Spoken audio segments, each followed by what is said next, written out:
Laura Kunda, qui ne sont pas des Congolais. Et nous sommes devant la même équation aujourd'hui. Si nous recommencions cette attitude-là de réintégrer les forces militaires qui sont en réalité des Rwandais et qui se couvrent derrière les organisations congolaises, si nous continuons sur cette lacée-là, mais la guerre ne prendra jamais fin à l'Est. Donc aujourd'hui que le gouvernement congolais a pris position clairement en reconnaissant que les commandements militaires, les commandements politiques et toute l'action du RCD est d'abord et avant tout une affaire rwandaise, il ne faut pas commettre la bêtise d'intégrer encore ces militaires. Patrick Kangavou, vous êtes juriste en tant qu'analyste. Analysez un peu cette déclaration de Ban Ki-moon. C'est comme si on désorientait ou on mettait quelque chose, un peu d'huile au feu, en disant qu'il faut un processus politique crédible pour la fin de la crise en RDC et non tout ce qu'on fait. Mais non, je pense que le président de la République a plusieurs fois dit qu'il y avait plusieurs volets par rapport à la résolution de ce conflit. Exact. La résolution était politique, diplomatique et militaire. Et je pense qu'il y a une constance par rapport aux directives qui ont été prises. Lorsque M. Ban Ki-moon parle du processus politique, mais voilà pourquoi les concertations nationales ont été mises sur pied. Bien sûr que les M23, en tant que Congolais, je ne vois pas quel est ce Congolais qui accepterait de voir des militaires M23 qui ont tué nos mamans, nos parents. Aujourd'hui, il y a des orphelins, c'est la fête des parents, il y a des enfants qui ne savent pas où leurs parents sont. Je ne vois pas quel est ce Congolais qui viendra défendre la présence des M23 dans ces concertations. Lorsque M. Ban Ki-moon parle du processus politique, il faut qu'il sache qu'il y a les concertations nationales qui ont déjà été évoquées par le président. Il y a même une ordonnance parlant de sa mise sur pied. Plusieurs personnes parlent de médiation. Mais là, moi, où je voudrais que l'on soit clair, parce que certains gens ont eu à dire que lorsqu'il s'agit des M23, la discussion a été portée à Kampala. Et lorsqu'il s'agit de l'opposition républicaine, on ne veut pas qu'il y ait des éléments d'extranéité. Mais je pense que c'est de la logique la plus simple. On a toujours dit que le M23 était une force soutenue par des étrangers. Et dont les parrains étaient le Rwanda et l'Ouganda. Quoi de plus normal de discuter avec les vrais parrains? Quoi de plus normal d'aller où sont les pourvoyeurs de fonds de ces rebelles? Mais lorsqu'il s'agit de l'opposition républicaine, l'opposition qui, en dépit des divergences qu'il peut avoir avec le gouvernement, doit avoir un consensus total sur l'essentiel. L'essentiel, c'est quoi? Et ça doit se passer au pays. L'essentiel, c'est le peuple congolais. L'essentiel, c'est la nation congolaise. L'essentiel, c'est l'État congolais. C'est l'intégrité du territoire. On peut avoir des divergences sur tout, mais pas sur ça. À moins que l'on nous dise que ceux de l'opposition républicaine, eux aussi, sont à la merci des services des États étrangers. Parce que l'on ne peut comprendre pour des affaires intérieures, où il y a des gens respectables, que l'on puisse faire appel à des personnes étrangères pour que l'on résolve des problèmes qui nous sont purement internes. Ça fait 50 ans que la classe politique congolaise fait toujours appel à des gens pour résoudre ces problèmes. C'est comme si nous avons une classe politique embryonnaire. Pour nous qui sommes nés vraiment après l'indépendance, nous trouvons ça anormal qu'à chaque fois qu'un État qui se dit souverain puisse à chaque fois faire appel à des médiateurs, même pour trouver le problème le plus simple qui concerne sa nation. Je pense que le M23 était une force étrangère, et tous les Congolais sont d'accord là-dessus, et que lorsque M. Ban Ki-moon parle du processus politique, je pense... Crédible, mais nous sommes en phase de ce processus. Les concertations n'est autre qu'un cadre... Et quand on parle des concertations, Patrick... Les concertations n'est autre qu'un cadre inclusif de dialogue. Alors, là, on ne donne pas raison à l'opposition politique de la RDC, qui s'est dit qu'il y a eu des élections qui étaient mal organisées et tout doit être rédigé. Mais M. Fabien, dites-moi un peu. Mathieu Kamango. Monsieur Mathieu, excusez-moi. Dites-moi un peu. Pourquoi est-ce que au Congo, les gens font la politique? Moi, je commence franchement à me poser cette question. C'est pour apporter des solutions. Il y a une réponse populaire, on dirait c'est pour s'enrichir. Oui, c'est ça, je crois. Parce que si c'est pour apporter la solution au problème du peuple, au problème que connaît le pays, je pense que l'opposant, c'est celui qui participe au débat quotidien en donnant des alternatives. Lorsque le gouvernement agit... Et laisser les pouvoirs en place lorsque le pouvoir agit, l'opposition doit être là tous les jours pour contredire en disant ce que lui aurait fait à la place. Et le dénominateur commun, c'est le peuple. Mais moi, ce qui m'intrigue le plus, c'est de voir des opposants qu'on ne voit à la télé que lorsqu'il s'agit de légitimité, lorsqu'il s'agit d'élections. On voit des opposants ressurgir du néant.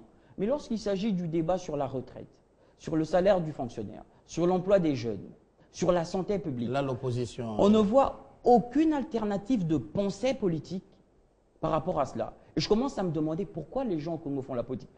Je ne vois pas un pays normal ne débattre que sur les élections. Ça fait 2 ans, le gouvernement... Et les bureaux de la CENI. Le gouvernement qui est là est un gouvernement légitime et il endosse. Parce que s'il n'y a pas de légitimité pour le président de la République, c'est qu'il n'y a pas de légitimité pour les députés, il n'y a pas de légitimité pour les sénateurs. Alors là, nous n'avons plus d'institution de la République et l'on rentre sur un néant complet. Et puis on refait les élections.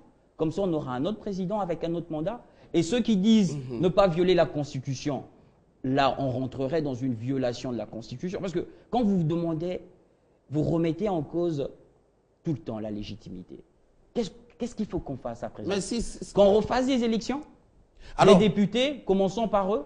Est-ce que ces députés, tels que vous les voyez, des députés qui désobéissent au mot d'ordre du président de leur parti, vous les voyez, eux, renoncer à leur mandat? À leur mandat. Ça aussi, c'est un autre problème. Alors, Blaise Bolamba, vous avez vraiment suivi Patrick Kanga, mais quelque part, à attendre l'ultimatum d'un M23, la paix dans la sous-région des Grands Lacs, ce n'est pas seulement les groupes M23. Le problème serait plus global. Et comme Ban Ki-moon qui l'a dit, un processus politique et crédible qui commence déjà par ces concertations.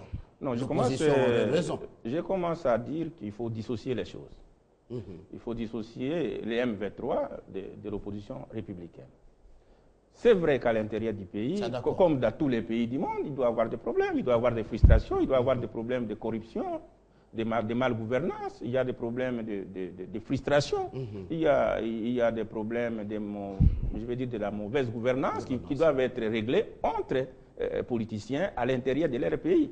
Mais là, ce n'est pas à confondre avec les M23. Les M23 est une force négative et comme telle n'est pas associée avec les forces républicaines.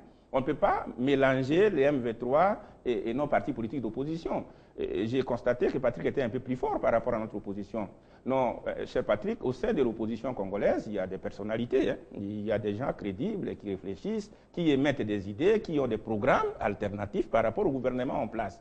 Et ça n'a rien à faire avec ceux qui violent les femmes, ceux qui massacrent les vieillards et les enfants. Non, ça n'a rien à faire avec eux. Non, je ne les ai pas mis ensemble. Je les ai pas mis ensemble. Voilà pourquoi j'ai parlé d'opposition républicaine. C'est pour dire qu'on doit les voir participer au débat quotidien. Et donc, par rapport au M23, il y a un processus de paix, un mécanisme de paix qui existe et qui est en train d'être exécuté par le gouvernement. Alors, là, je vous pose une question. Sur les plans diplomatiques et sur les plans militaires. Monsieur Blaise Bolamba, vous allez continuer.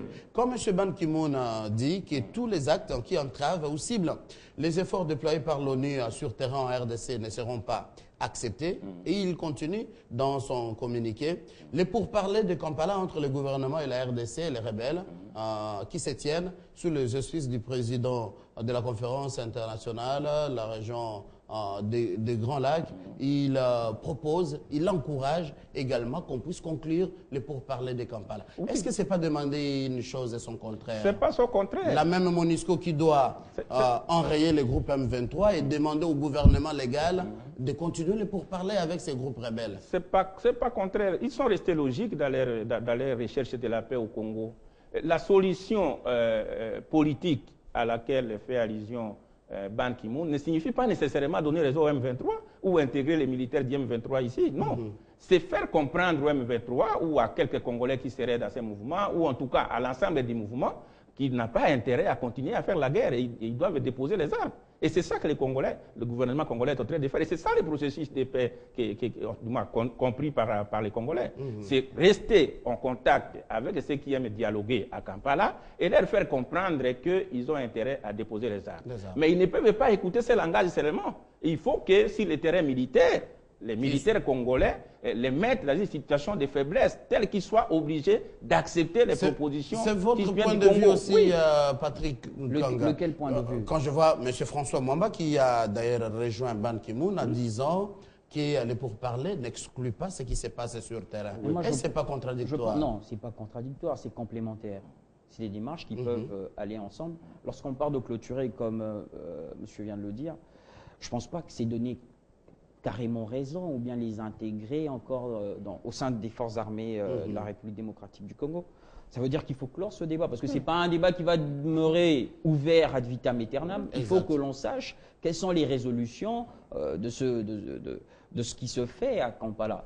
Mais les démarches menées par les FARDC ne sont pas assujetties à ce qui se passe à Kampala. C'est des démarches qui se mènent parallèlement et de façon complémentaire. Il faut même dire que ce sont des démarches intéressantes et importantes pour que le point de vue de la République démocratique du Congo puisse être pris en compte. Parce que n'oubliez pas que dans toute négociation, ce sont les rapports de force qui comptent. Si sur le terrain militaire, notre pays est affaibli, effectivement, on va nous imposer à Kampala des solutions que nous n'acceptons pas. C'est pour cela que j'insiste, et mon parti est là-dessus, il faut donner suffisamment de moyens et payer nos militaires, leur donner des moyens pour qu'ils éradiquent militairement cette force négative et qu'au niveau interne, on peut s'entendre avec l'opposition républicaine sur des négociations pour des problèmes qui nous concernent. Et à ce sujet, j'estime que les gens sont en train de se parler.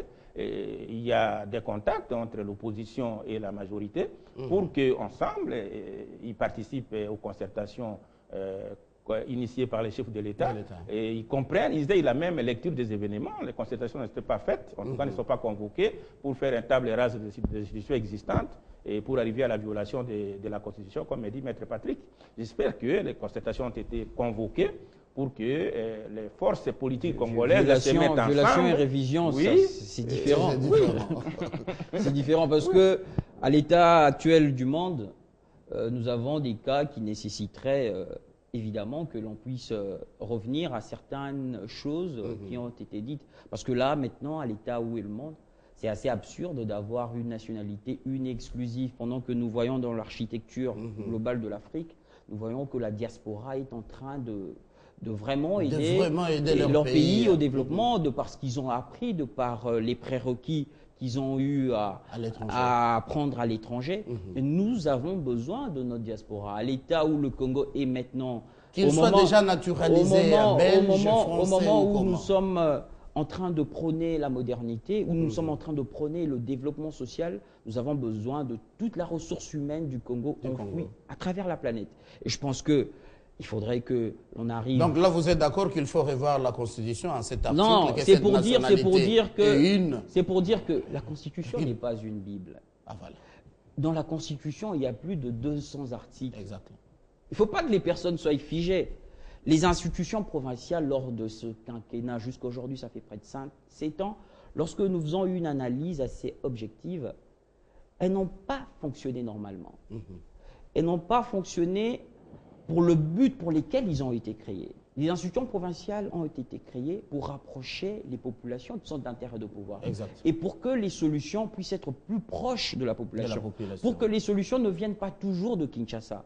Mais on a constaté que même pour résoudre des crises, et les crises ont été récurrentes, toutes les solutions venaient quasiment, à l'exception de quelques provinces, dont le Katanga, le Bas-Congo, mais toutes les provinces ont été dans une quasi-instabilité permanente et n'ont pas permis le développement qu'on a voulu, qui a été promu lors de cette forte décentralisation. C'était pour promouvoir le développement. Mais maintenant, est-ce qu'on va laisser les gouverneurs être à l'apanage ou bien être à la merci des députés provinciaux qui leur font des chantages par rapport à leurs caprices, ou on va chercher de renforcer le gouverneur provincial en faisant en sorte qu'il soit élu directement du peuple? Comment faire? Est-ce qu'il y a beaucoup de questionnements d'État qui demandent à ce que l'on ne puisse pas souffrir de cécité et qu'on doit réfléchir sur comment améliorer cette loi fondamentale? Parce que cette loi fondamentale n'a de la valeur que lorsqu'elle est appliquée et lorsqu'elle est effective, et surtout lorsqu'elle emmène le développement au peuple. Alors, concluons, il nous reste quelques minutes, 5, et à en croire RFI a capté ici à Kinshasa, la M23 menace également de riposter en cas d'attaque de la MONUSCO. Donc c'est le refus total après l'ultimatum, donc c'est la guerre. Oui, moi je vous l'ai dit que je suis pas naïf.